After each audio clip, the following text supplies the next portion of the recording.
تھوڑی دیر اللہ کا ذکر کرتے ہیں، اس کے بعد انشاءاللہ دعا کرتے ہیں، سلام پڑھتے ہیں۔ ماشاءاللہ جی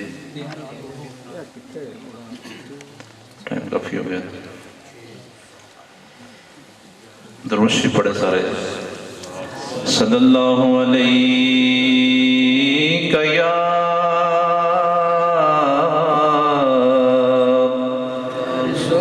رسول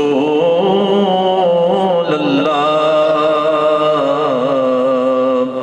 وسلم علیک یا حبیب اللہ۔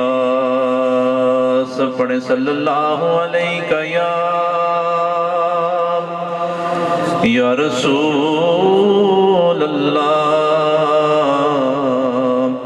وسلم علیک یا حبیب اللہ۔ میں تو نادان تھا،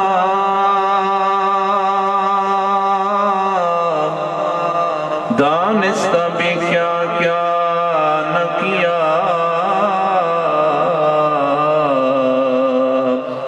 پر لاج رکھ لی میرے لجپال نے رسوا نہ کیا، اور لاج رکھے نہ میری کہ میں تمہارا ہوں گو برا ہوں رے یا رسول اللہ۔ پڑھیے صلی اللہ علیہ یا رسول اللہ وسلم علیک یا حبیب اللہ۔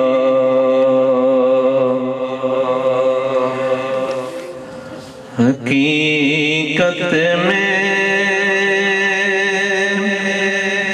وہ لطف زندگی پایا نہیں کرتے، حقیقت میں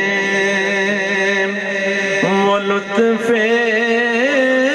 زندگی پایا نہیں کرتے، جو یاد مصطفیٰ سے دل کو بہلایا نہیں کرتے، جو یاد مصطفیٰ سے دل کو بہلایا نہیں کرتے، زبان پہ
زندگی میں بار بار آیا نہیں کرتے نبی کے نام لیوا غم سے گھبرایا نہیں کرتے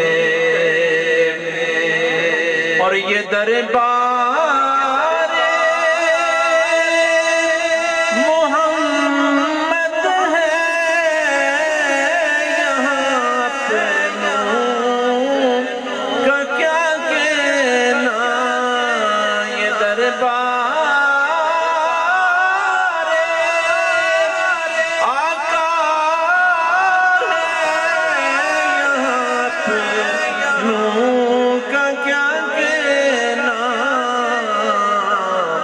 یہاں سے ہاتھ خالی غیر بھی جایا نہیں کرتے یہاں سے ہاتھ خالی غیر بھی جایا نہیں کرتے اور محمد مصطفیٰ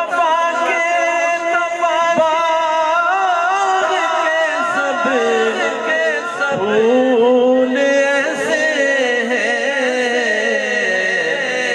جو بن پانی کے تر رہتے ہیں مرجایا نہیں کرتے جو بن پانی کے تر رہتے ہیں مرجایا نہیں کرتے حقیقت میں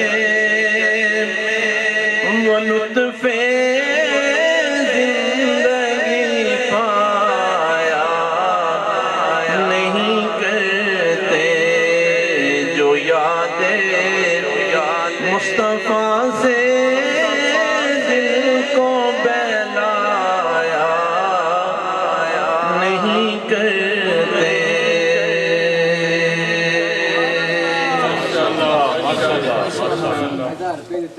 علی حمزہ کی خواہش پر اور اس کی فرمائش پر چند اشعار حضور کی بارگاہ میں پیش کیے ہیں. اللہ تعالیٰ قبول فرمائے. اصلاحی باتیں آپ نے کئی بار سنی اور سنتے رہتے ہیں اور آج کی محفل کے اندر علماء کرام نے اپنے اپنے ٹائم پر خوبصورت حاضری پیش کی اور حضرت علامہ مولانا صاحبزادہ منصور حسین تنویر صاحب آپ نے بڑے پیارے حسن انداز کے اندر پنجابی زبان کے اندر سادہ انداز میں بڑی علمی اور فکری باتیں آپ تک پہنچائی ہیں. اللہ تعالیٰ سب کی حاضری کو اپنی پاک بارگاہ میں قبول و منظور فرمائے. اس پاکیزہ اور روپرور محفل کے انعقاد پر میں اپنے برادر طریقت استاد بھٹا صاحب، ان کے اہل خانہ، ان کے بچوں کو اور خاص کر علی حمزہ کو مبارکباد پیش کرتا ہوں کہ آپ نے اپنے گھر کے اندر اللہ اور اس کے رسول صلی اللہ علیہ وسلم کے ذکر کی اس پاکیزہ مجلس کا انعقاد کیا اور جس میں ہم سب کو شرکت کی سعادت آپ کے ذریعے سے نصیب ہوئی. اللہ پاک آپ کی یہ خوبصورت کاوش اپنی بارگاہ میں قبول و منظور فرمائے. اس محفل پاک کی کتنی برکتیں ہیں جو اس وقت ہم سب حاصل کر رہے ہیں. کتنے جوان ہیں، کتنے بزرگ ہیں، ہماری مائیں بہنیں سب اپنے دامن کو اللہ اور اس کے رسول کے ذکر سے اور اس کی برکتوں سے مالا مال کر رہے ہیں. یقیناً یہ سعادت بڑی گھڑیاں اسی کو نصیب ہوتی ہیں. اللہ جس کو اپنے ذکر کے لیے اور اپنے حبیب کے ذکر کے لیے چن لیتا ہے جس کا انتخاب ہوتا ہے، جس کو توفیق نصیب ہوتی ہے، ورنہ کون آج کی اس مصروفیت کے دور میں اور اس پرفتن دور کے اندر ایسی محافل اور مجالس کے لیے ٹائم نکال سکتا ہے۔ اور یہ بھی یاد رہے، اس وقت فتنے بڑی تیزی کے ساتھ رونما ہو رہے ہیں، اور ایسی محافل اور مجالس کے اندر ہی آ کر ہم ان فتنوں سے بچ سکتے ہیں۔ جہاں فتنے بڑی تیزی کے ساتھ رونما ہو رہے ہیں، ہمارے ایمانوں کو خطرہ ہے، وہیں پر ہمیں ایسی محافل اور مجالس کا انعقاد بھی بڑھانا ہے، اور پہلے سے بڑھ کر ہم نے ایسی محفلیں کرنی ہیں تاکہ ہمارے نوجوان نسل کا ایمان بچ سکے۔ یہ سب نسبت کی بات ہے نا، اس گھر کا، اس خاندان کا قبلہ پیر صاحب کے ساتھ عقیدت کا، طریقت کا ایک تعلق ہے اور نسبت کا تعلق ہے۔ اسی نسبت کی وجہ سے آج کی یہ مجلس پاک انعقاد پذیر ہوئی اور جس میں ہم سب شریک ہوئے۔ اگر ہم اسی طرح علماء کے ساتھ، صالحین کے ساتھ اپنے تعلق کو مضبوط کریں گے، اپنے بچوں کو علماء اور صالحین کی صحبت میں لے کر جائیں گے، تو ہمارے وہ بچے جو جوان ہو رہے ہیں، جوانی کی دہلیز پر قدم رکھ رہے ہیں، ہر طرف گمراہی ہے، بے دینی ہے، اور ایسے ایسے فتنے ہیں کہ جن کا نام تک ہم نے نہیں سنا، لیکن ہماری اولاد، ہماری نوجوان نسل ان فتنوں کا شکار بڑی تیزی کے ساتھ ہو رہی ہے۔